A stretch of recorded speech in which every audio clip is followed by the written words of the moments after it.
Hello everybody, good evening and welcome to the United Stand. This is the latest Manchester United news and the preview for what is our biggest game of the season. It might not be the most glamorous, but there's no doubt it's the biggest so far as Manchester United take on Wolves at home, 1 point ahead of Liverpool. We've got to start winning and we've got to beat Wolves. But I tell you what, I'm feeling confident because we've got some incredible facts and stats behind us, and I'm going to tell you for free right now, Martial and De Gea have to start if we're to have any chance of winning this game. We've got to go strong and we've got to get into it. But look, we spoke this morning, we spoke about, and we will talk about the preview because that's what we're here to do, and we'll talk about the TUS predictor that you can play through the link in the description in a minute.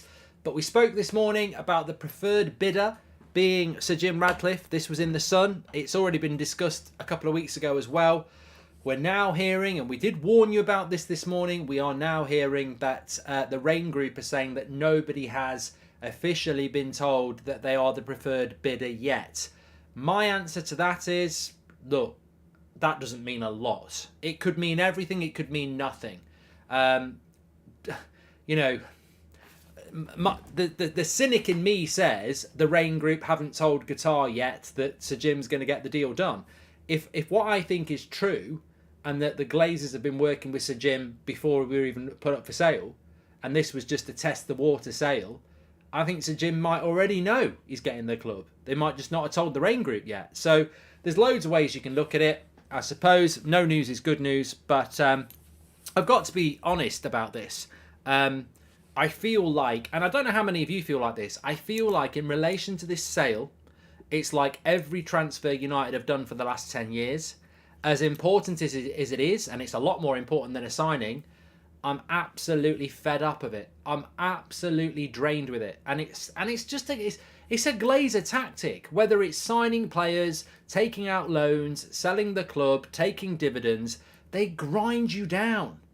They grind you down with boredom. That's what they do. That's why they're so successful. They grind down any enjoyment, passion, and excitement into just dust. And that's how I feel about this at the moment. I know it's the most important thing in our recent history for the last 20 years. But I've had enough of it. I've had enough of it. I feel like, like when you used to be a kid and you're in the car and you go, are we there yet? And you know we're not there yet. You're just living in hope. Like, I feel like that. I feel like a hamster on a wheel going round and round and not getting anywhere.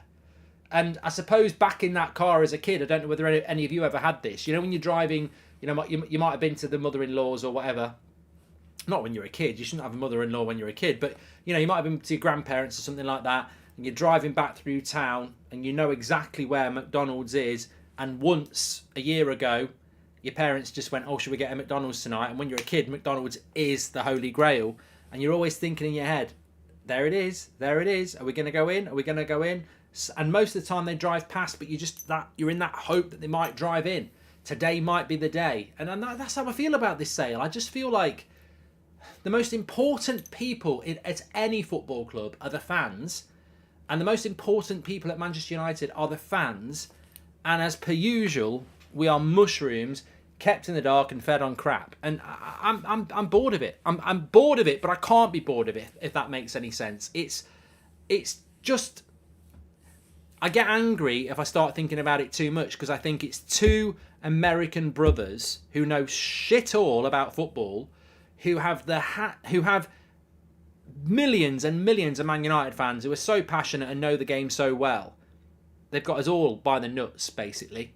They've all got us by the nuts and they can twist and turn whenever they like. And I despise that. I despise that. But that's the situation we're in. And I just want it to be over now. I want to know if it's going to be Sir Jim, do it. Stop trying to spin it or anything like that. Just crack on with it, Zach says, any moose nightmares last night? Says, no, I didn't, Zach, actually. I forgot about the moose, but you've made me remember it now. Mark, it's hilarious that the guy who wrote that article didn't even put a picture of the correct Al Thani in his article, says James. Well, we must remember that even if we don't want to listen to the Sun, Mike Keegan, who's been very good, did say about 2 weeks ago that there was a story about it as well. It's bringing me deja vu of when we dragged out Ollie sacking, which drained us all. Oh yeah, I mean that's another thing, isn't it? The sale. the signing of players, the sacking of managers. There's one thing you can take from the Glazer ownership: we're never decisive. You know, it's always dragged out. Whatever we do, it gets dragged out, and it's it's very, very, very frustrating. But look, I'm not here tonight to start shouting from the rooftops about what I want and super wealth, and I don't want anyone who keeps the Glazers. It's funny listening to stuff today. We did the morning show at 10 o'clock, as we always do. And I've had people messaging me, and they're going, have you seen this clip of this person saying that? Have you seen this message of this person saying that? And I'm like, but I, and when I say I mean we, collectively, we said the second it was said that Sir Jim might do a deal with the Glazers, we put the line out that anybody who does a deal with the Glazers is an enemy of the club. Now everybody's saying that, and they're right, but we did say that from second one, and we weren't scared to say it. The other thing I'm starting to hear now, which we said since January, and I'm glad everybody's saying it as well, is that if Qatar don't buy Man United, they'll buy Spurs or Liverpool, because they will. I really do think they will, and I said that back at the very start. If you think Al Thani and Qatar, who want a Premier League club and want Man United, are going to be played by the Glazers. And this is a very important thing to remember. If the Glazers have played Al Thani because they were always going to go with Sir Jim and they were just testing the water, he really wanted Man United. Qatar really wanted Manchester United. When they go with Sir Jim for half of the club, when he's offering to buy it all, they're going to be pretty pissed off. Do you think they're just going to go, oh, well, we don't mind losing? I think it will spur them on, quite literally spur them on, to go and buy a Spurs or a Liverpool to absolutely do over the Glazers and Sir Jim. So, just be prepared for that, because any logical person knows that's going to happen. Sir Jim and the Glazers might think they're all right. I'm telling you now, if Al Thani doesn't get Man United, I'm convinced he will go and get Liverpool or Spurs. And mainly because he wants a Premier League club, but also to go, you screwed us over. I'm so pleased you have said that every day you found yourself looking for news. I wish this would go away, never to be seen again. Take care, says Tracy. I'm getting too depressed. If Glazers are still in charge, I'm going to stop watching and following United, says Marcus. An analogy, which would you prefer? A plate of crap with Mrs. Goldbridge's lasagna, or a normal plate of Mrs. Goldbridge's lasagna, says Bryce. I don't know where that's going, mate. I'll forever hate the Glazers for ruining the club for 17 years and ruining it for another 17 years with Sir Jim. Qatar is the most obvious choice, says Nicholas. Hi, Mark. I'm so frustrated with this sale. I want to say to the Glazers, get your thumbs out your arse and get on with it. Enough is enough, says DJ. Yeah, well, look, we'll see what happens with it. You know what? I don't really have a lot of excitement anymore. I just don't. It would be great if the Glazers went. I think that would be very exciting, but we'll just have to wait and see, won't we? In your opinion, what players would you want to get out of the club this summer? I'm curious, says Ossil. Maguire, McTominay, Williams, Twansebi, Bailly, Tellez, Fred, probably Martial, even though I like him as well. And Mario Franco says, a journalist from Nice called Vincent just told the press that he heard from really credible sources, different from The Sun, that Sir Jim Radcliffe is preferred. There you go. And rival fans praying the Sun article is true. They're scared of Man United dominance again under Qatar, says Jordan. And honestly, from a pure organisational perspective, if I was Qatar, I would buy Spurs. Less investment needed to get them to be a top club, says Stephen. And so this means we can say goodbye to quick transfers in the summer, says Mehdi. Look, I'm going to do the preview for the Wolves game because that's obviously imminently important. But you've just reminded me of two things there. If you didn't want to buy Manchester United and you were just a wealthy person wanting to buy a Premier League club, I would buy Spurs as well. I think that's a great point. I would buy Spurs. Their stadium is fantastic. They're based in London. They've built the stadium already.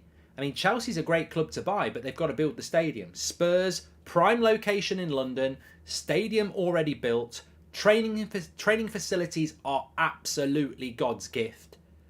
All you've got to do with Spurs is buy it and buy the players. The infrastructure is there. You know, as we've seen with Manchester City, they didn't have loads of fans. The fans will come. But Spurs, if I was super wealthy, I'd buy Man United because I'm a Man United fan, and that's what Alfani's trying to do. But if I was a football fan and I wanted a Premier League club, I'd buy Spurs. Cheaper, stadium's already there, you just need to buy the players. I'm absolutely convinced, and I'm very happy that a lot of people are picking up on it now, because we've been saying it for months, and I use the collective we of this community. We said this back from day one when Qatar were linked. We said, if we don't take this super wealthy option, and we can't take it, we're not the fan, we're the fans. If the Glazers don't sell to Al Thani, this is going to bite us on the arse big time. Because you've already got Abu Dhabi at Man City, you've already got Saudi Arabia at Newcastle, and Qatar won't just go, oh, we didn't get Man United, let's never buy a football club again. They will buy a football club. They will buy a football club, and it will be in the Premier League, and we will be below them. So we're screwed. And, you know, just something else as well. Really credible story today in the UK. I don't know whether you've picked it up. Aston Villa are going to give Emery 200 million this summer. Aston Villa are going to give Emery 200 million this summer. We're going to get outspent by fucking Aston Villa this summer if we stick with Sir Jim and the Glazers. I worry about it. I worry about it. But you know what? We don't want state funding at Manchester United. We don't want a state running Manchester United. Bollocks. It's already happening in the Premier League. I tell you, snooze, you bloody lose. Ignore it and you will lose. I know for a fact that in 2 years' time, or maybe 2 months' time, as soon as as soon as Sir Jim gets into bed with the Glazers, I guarantee you, at some point in the next 2 years, people are going to be up in arms about why we didn't go with Al Thani. It's going to happen, and we're powerless to do anything about it. Hi, Mark. Why wouldn't the Glazers sell now, but rather drain the club until we were a lower half of the league club, and then being valued at a fraction of the current price? Is Rue. Well, there was a very interesting thing today. I want to do the preview for Wolves, but I don't want to miss the good stuff. We can talk about it later. But there was one thing I read today. I forget where it was from. It might have been The Athletic. It might have been the Manchester Evening News. I don't know. They were basically saying that the Premier League has worked really well because it distributes its wealth more evenly than any other league. And that's why we've got a really competitive league. But Manchester United are against that, and they want to start negotiating their own deals around TV deals because they're the most watched club. This is exactly what Real Madrid and Barcelona did in La Liga, and it's exactly why La Liga is shit beyond Real Madrid and Barcelona. But the more interesting thing about that story, whether it's true or not, is, and assume it's true, is how can Manchester United be for sale, but then there's a story about Man United want to start negotiating their own TV deals? We're owned by the Glazers. They're selling the club apparently, but they want to negotiate their own TV deals, which won't happen for the next 6, 7, 8 years because we're currently part of a very long TV deal. You know what I mean? Conspiracy theory? No. Plan? Yes. I know where this is going. You know where this is going. The Glazers want to stay, and Sir Jim offers them an opportunity to stay. They want to stay to take us into a Super League or to get us in a situation where we can negotiate our own TV deal, because then we'll make more money than we make with the Premier League. Well, I'll say this as a Manchester United fan. Forget state funding. I don't want our football club to destroy the fabric of English football like Real Madrid and Barcelona did and negotiate our own TV deal. We have a very competitive Premier League because we've distributed fairly, and we've been part of that process that has created a very competitive Premier League. I don't want Manchester United to go pull the ladder jack up and sod the rest. But that is why Joel and Avram want to stay around, because their plan is they know Man United can make a lot more money in a Super League and if it negotiates its own TV deals exclusively. This is pay-per-view Manchester United games. That's what they want. This is not about the fabric of football. This is not about what football is. This is about the Real Madrid. This is about, we don't care about anybody else. We want to be super wealthy. But I don't know a Man United fan out there that does want that. This is about the people who own the club becoming very, very rich. I don't want Manchester United to create their own TV deals. I want us to continue in this Premier League system, which promotes the Brightons and everybody else. But that is why Joel and Avram want to stay, because they know there's a couple of plans where they can make that 700 million for their 10% become 1.5–2 billion very, very quickly. There's some worrying stuff out there. Hi Mark, if Altani wants the club, why doesn't he just make a fourth bid of over 6 billion? He's being just as stubborn as the Glazers. Why should he though? Why should he overpay for something, Ryle? If Sir Jim Radcliffe wasn't getting into bed with the Glazers would have to... And here's another point. I want to preview Wolves, but here's another point. We're not worth 5 billion. We're worth 4. Alfani has bid 5 billion, a billion over what we're worth. Why should he go to 6?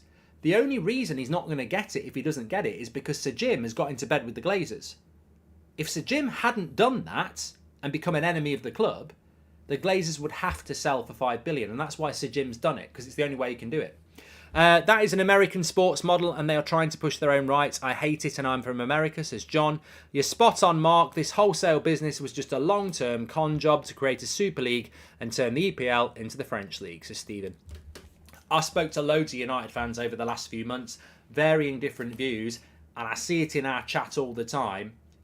What United are going to become under the Glazers, if they stay, is going to be very unpalatable for a lot of United fans. Forget whether you want Greenwood to play again and the moral issues around that. What the Glazers are planning to do is turn us into a franchise to make us basically say screw you to everybody else and just be super wealthy.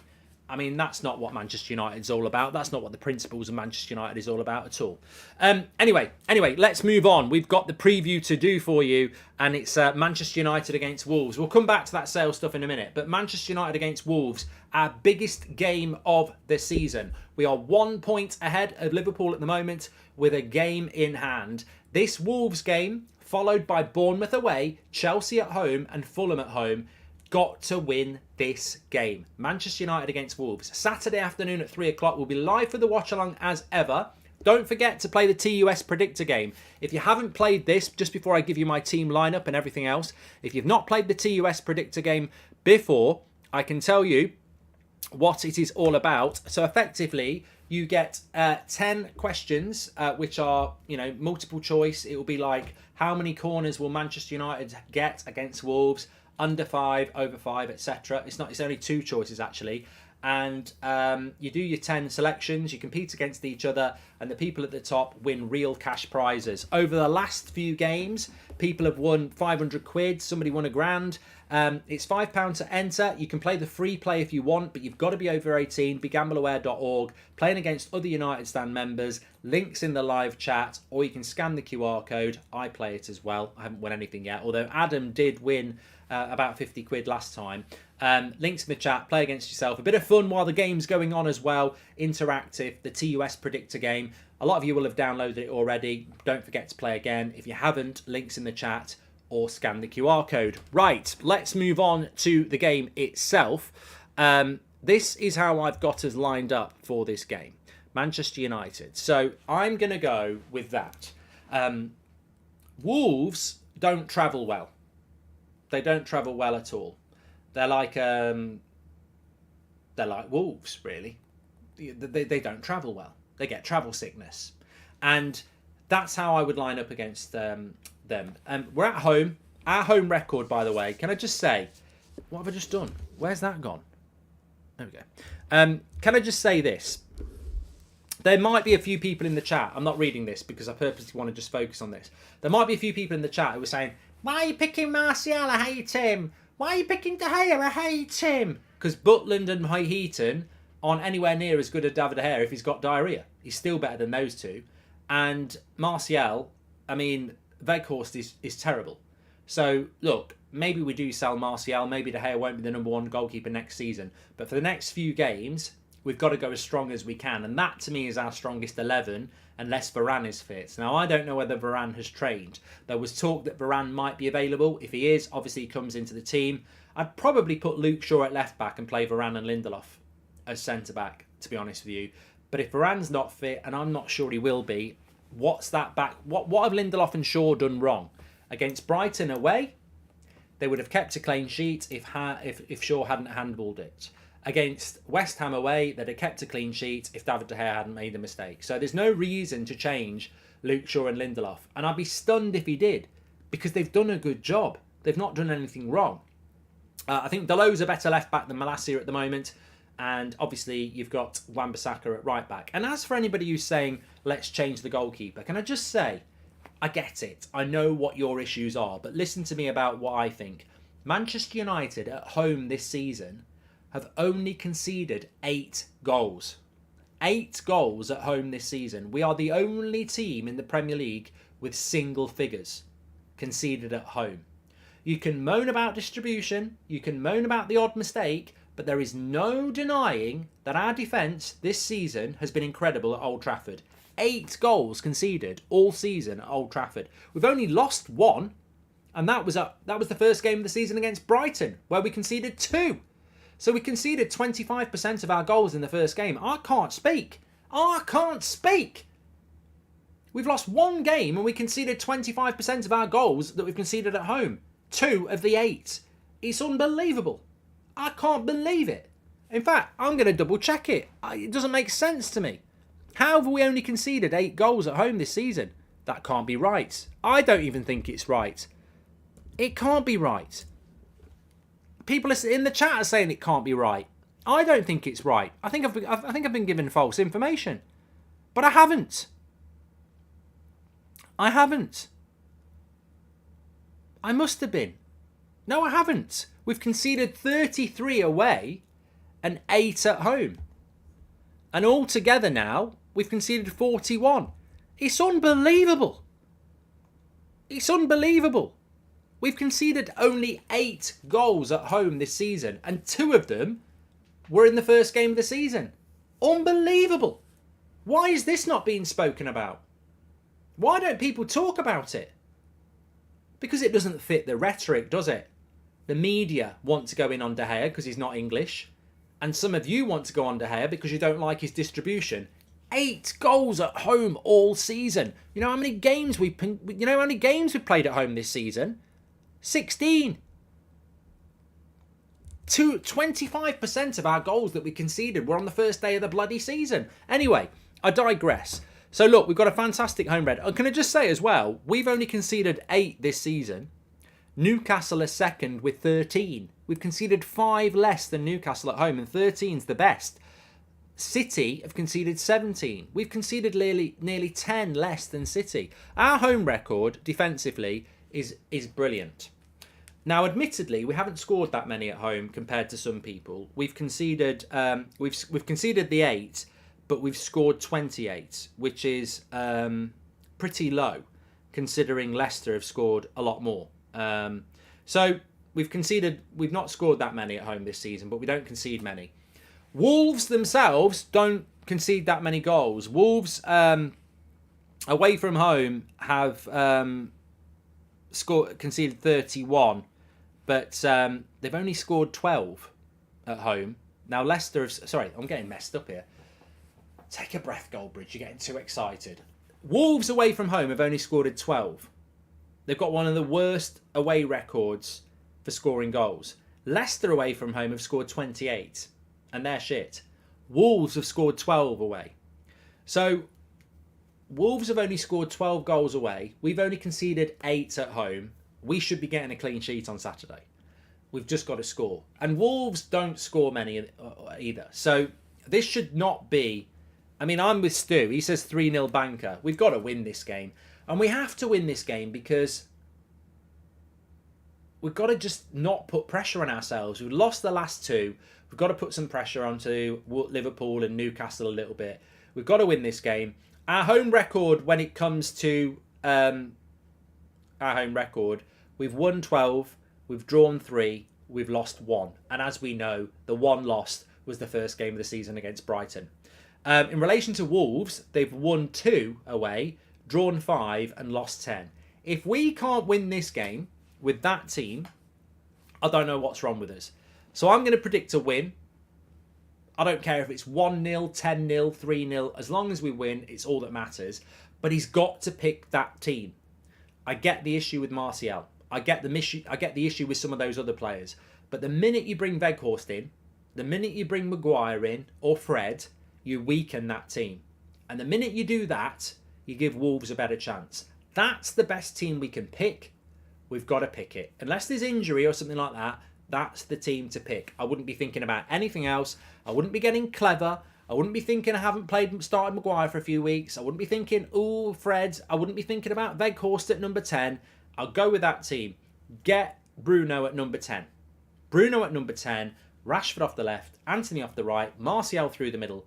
We played really well against Aston Villa in the first half an hour when we beat them 1-0. And what an important win that was, by the way. Get out there, go and get the result, get 3 points and move on to the next game, because it will destroy Manchester City and everybody else. But look, we've just got to focus on what matters to us. I'm just reading this quote here. In fact, I'll come back to that quote in a minute. Remind me of that in a minute. There's a few quotes from Bruno Fernandes I wanted to read, and then there's this Nice quote that somebody's mentioned to me as well. So Bruno Fernandes won Player of the Month. He says, at the start of the season, nobody put us into the top 6, so it's a surprise for them, but not for us, because we know we could be higher. Soon this club can fight for more important things. It's great talk, Bruno, but you might want to look at the politics. I don't think we can fight for big things if we stick with the Glazers. He also says, the fatigue is still there. We've played a lot of matches, but you want to play as many matches as possible at a club like this. We have to rest as best as possible. We want to play as much as possible, though, because that means we're in the position to play finals and win trophies. I hope we have even more matches in the next season. And he also said that we want to play in the Champions League. This club deserves it, and the club has to be there. Well, Bruno's been a revelation this season in relation to games plays, we know. I'm getting too depressed. If the Glazers are still in charge... Oh, no, I did that one before. Sevilla is beating Juventus right now, says Mohammed. Couldn't give a shit. Got no interest in that at all. We're not in that tournament, and I'm actually quite over that now, because I just think that where we are mentally at the moment, it would be a huge problem for us to be trying to do that. Tom says, maybe wishful thinking, but the delay may be a good thing for us. The news of Ben Jacobs saying there was a chance the Jim would go straight to the Glazers. Maybe the delay. There we go. Well, look, listen to this. This is what somebody mentioned before. This came in. Well, it was mentioned in the chat, and I'm just going to read it to you now. So this is at Nice Matin, which is got nearly 250,000 followers. They're saying, according to our info, and this is coming from a journalist as well. So this is coming from Nice, France. According to our info, Ineos is very, very well placed to take over United. I'm not talking about the article in The Sun. Two very well placed people have confirmed to me that Ineos is very well placed to take over Manchester United. I mean, that's a separate source. I don't know. I don't know the validity of that. It's enough to make you want to throw up, but I don't know.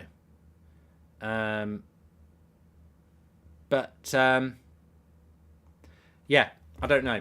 I think that one thing I would respond to that is, and I won't change, and I read something about Richard Arnold today, that he, he's a straight talker. When he says he's going to do something, he'll do it, and he's a good guy. Well, I can tell you for a fact, over the last 2 years, the United stand, and many others, but we are the biggest fan community, others have asked for it as well. If he's a straight talker who, faces up to problems and will talk it out, numerous times we've put requests in officially to Manchester United for an interview, and he's refused to do it. So, you know what? Richard Arnold can do one. I don't think he's a straight talker. I think he's a coward. I've interviewed... I've got a show on Talk Sport. I've interviewed players. I'm not going to sit there and go, you're a bloody prat. You're a prat, Richard. I know exactly how you have to... I know the rules of the game. I know how to interview somebody, and he won't do it. And I will say the same now to Sir Jim Radcliffe. You might have a sir, you might be a billionaire, but you're an enemy of this football club, mate. Unless you want to come and tell us why you're not. And I guarantee you won't. Because the people you'll talk to will be the ex-players that have been nice to you. The Glazers that have allowed you to come into the club. The media. Because you're an old traditionalist, aren't you? You've got no bloody idea. The finger on the pulse of this fan base you do not have, mate. You have completely and utterly misjudged and betrayed this fan base because you haven't bloody listened to it. This fan base, for 17 years in varying forms, have tried to get the Glazers out of this football club. Don't come saying, I want to put the Manchester back into Manchester United. I'm the guy to rescue Manchester United. Absolute nonsense, mate. You are selfish, and you've proved yourself to be selfish. This is a vanity project. You think you know better than millions of Manchester United fans who've been suffering for the last 17, 18 years. You've not listened to them. You've ignored them. You've betrayed them. And you're an enemy of them because you are doing a deal with the Glazers and you think you know better. You think you know better. You think that because you think you can make this club successful and rebuild it with the Glazers, every fan that doesn't want that is wrong. That's arrogant.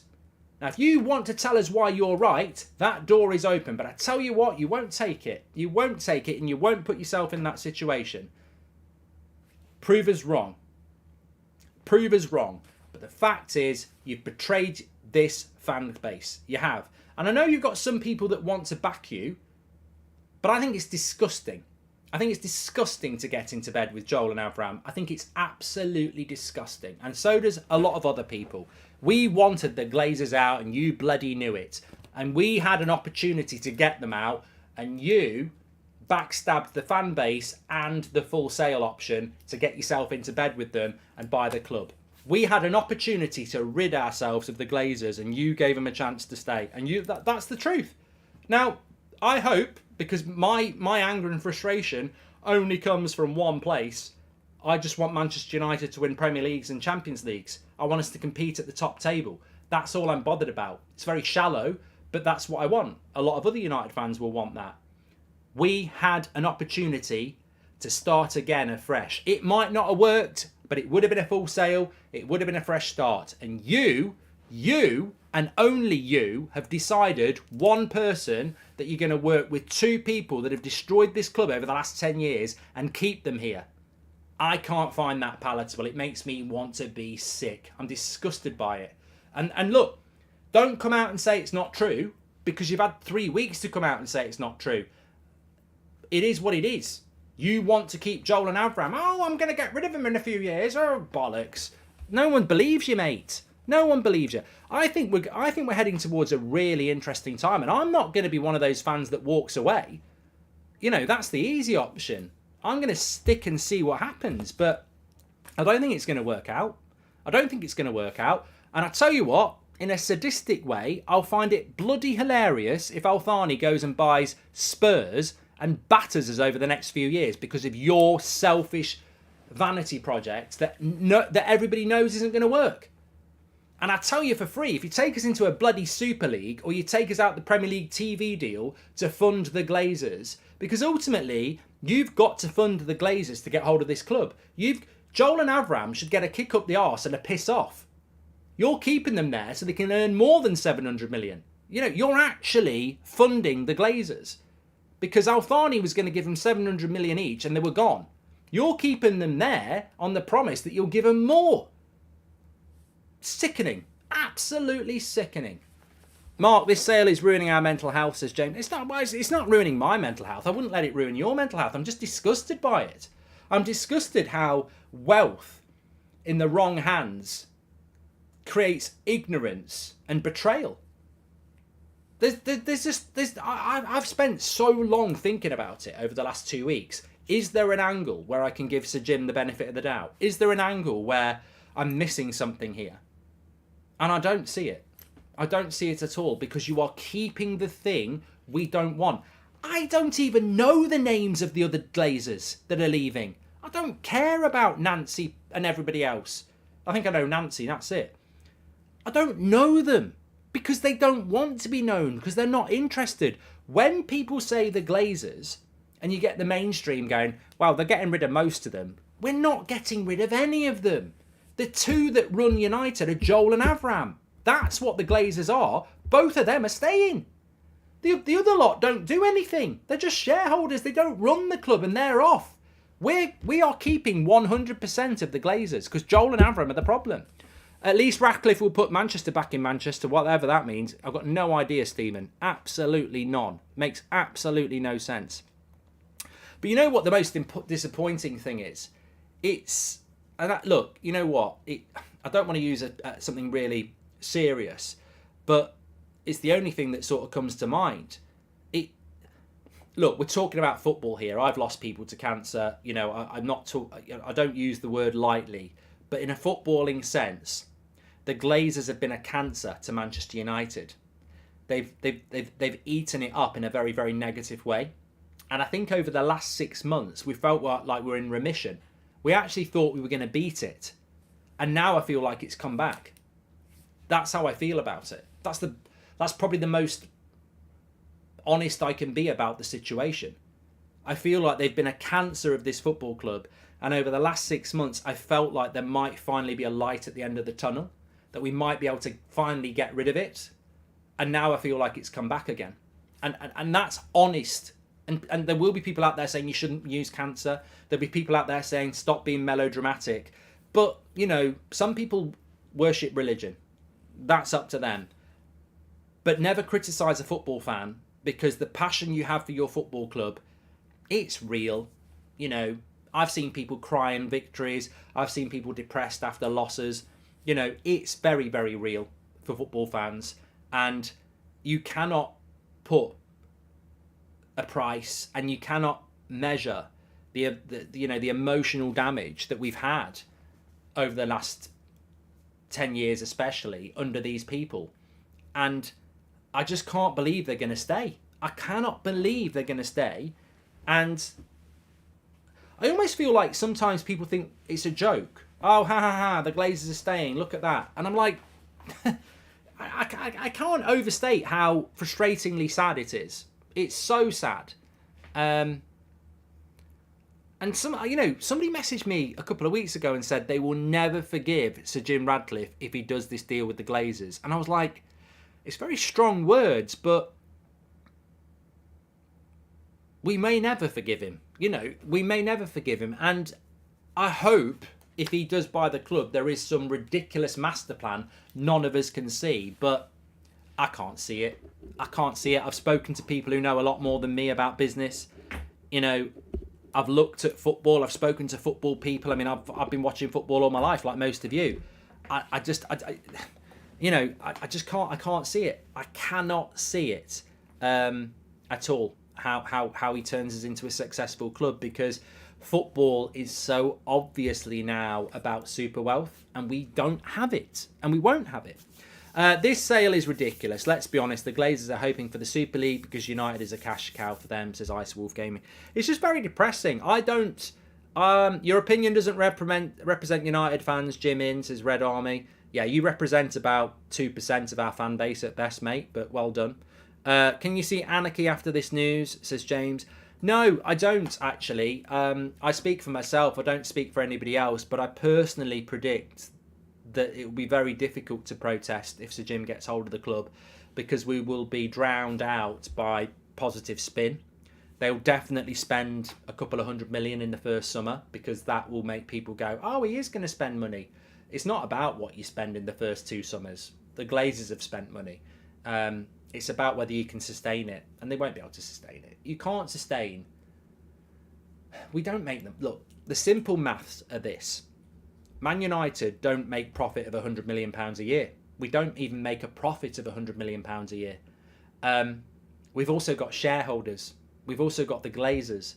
How the hell can Man United spend £250 million every summer for the next 5 years, build a stadium, build the infrastructure? How can we do it? The money's not there to do it. We don't generate the money.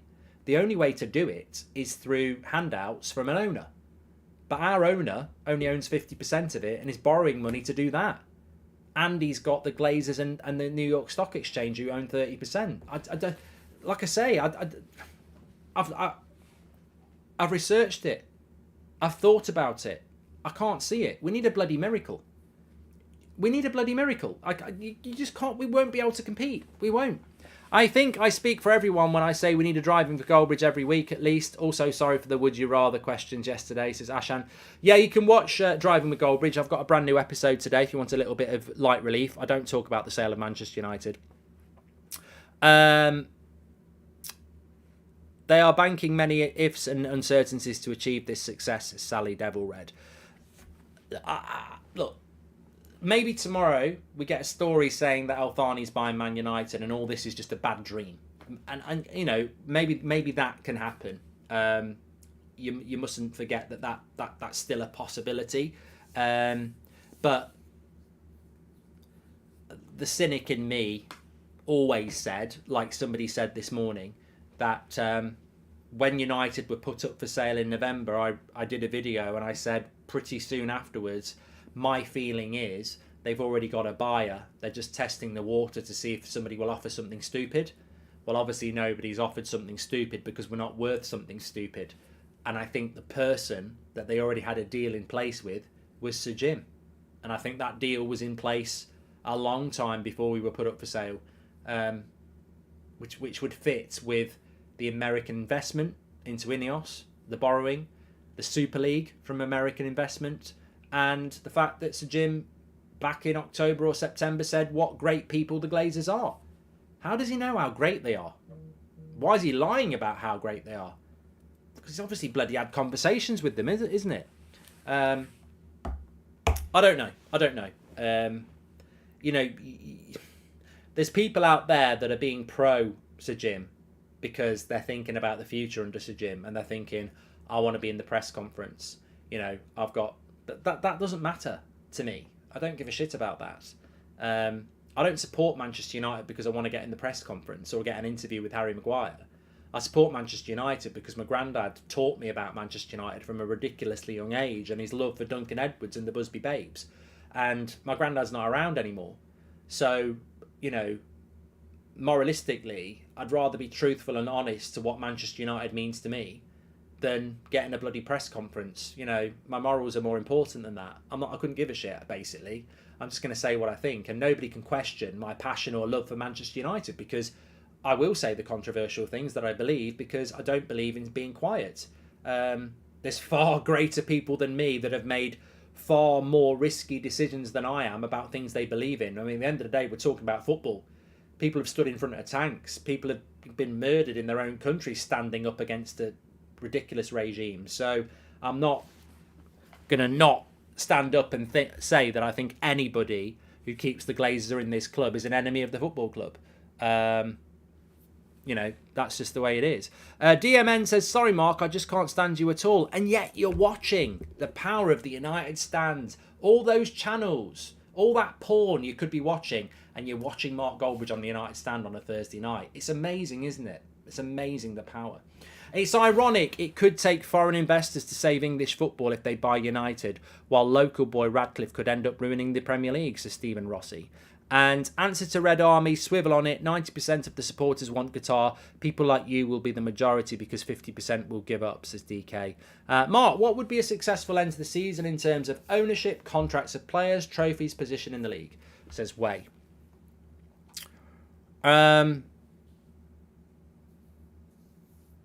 I'd miss out on the FA Cup, the treble, going to Man City and the Champions League if the Glazers went. I really don't care. I don't care. You know, I've never wanted to give up the treble, but if somebody said to me, Man City win the treble but the Glazers go, I'll take it. You know, I've got kids that support Manchester United. If we tolerate this, then it's their future ruined as well. You know, Man City are a good side. If they win the treble and we get rid of the Glazers, I'd take it. I would. That's how I feel at the moment. That's how scary I think it is that the Glazers are going to stay. This is the elites who run the world through the World Economic Forum not wanting us to go into Qatar hands. The Morgan Bank connection is dodgy too, says Sampson. And yeah, well, look, we'll see what's going to happen. But I think that there's two things I would take away from this tonight, whatever you think. And look, I don't agree with a lot of things, but I do respect it. You know, the whole point of I'm not naive enough to realise if I have an opinion, somebody might have a different opinion, and I can't get angry about that because that's the great thing about people having different opinions. But there was two things I would say right now about this. The first one is anybody who keeps the Glazers has betrayed the fans and is an enemy of the fans. We wanted a full sale, and we wanted Glazers out. It's not a surprise. This has been going on for years. Full sale, Glazers out. Anybody who's done a deal to keep them in is selfish and an enemy of the fans, right? Okay, that's how I feel. That's point one.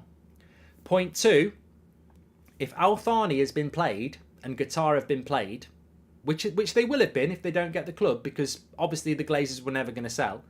If Al Thani's been played and Qatar has been played, I don't think they're just going to walk away and go, we didn't get our dream club. I think they will go and buy another Premier League club, and I think we'll get screwed.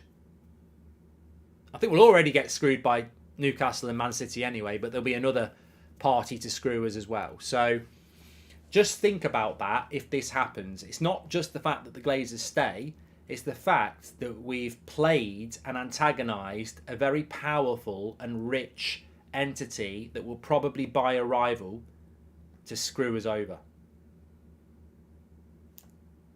And I've always said that. I might be completely wrong, but if I tried to buy Man United and I got played and I realised I've got no chance of getting the club for the next 15 years, I wouldn't just walk away and go, I've just been humiliated. I've just been played out publicly. You know, they were never going to sell the club. They just used me. I'm not going to walk away. I'm going to go, is that Levy? Yeah. How much? No, really how much? Because I'm buying this football club. That's what I would do. Beware of the moose, says Rob. I said this, and many of you agreed with me back in December. I think it's so obvious. And if you don't agree with that, Sir Jim tried to buy Chelsea a year ago. He's now in for Man United. These people don't go away. When they're serious, they don't go away. There we go. Apparently I'm really annoying Deezy tonight. Well, maybe the truth hurts, mate. Maybe it's not what you want to hear. Maybe it's an opinion you don't agree with. Grow the fuck up and realise that people have different opinions to you. I'm yet to see somebody come into the chat with a really good reason why Sir Jim's a good idea. And you know why you won't dare do it? You'll sit there thinking Sir Jim's great, but you won't vocalise it. You know why you won't vocalise it?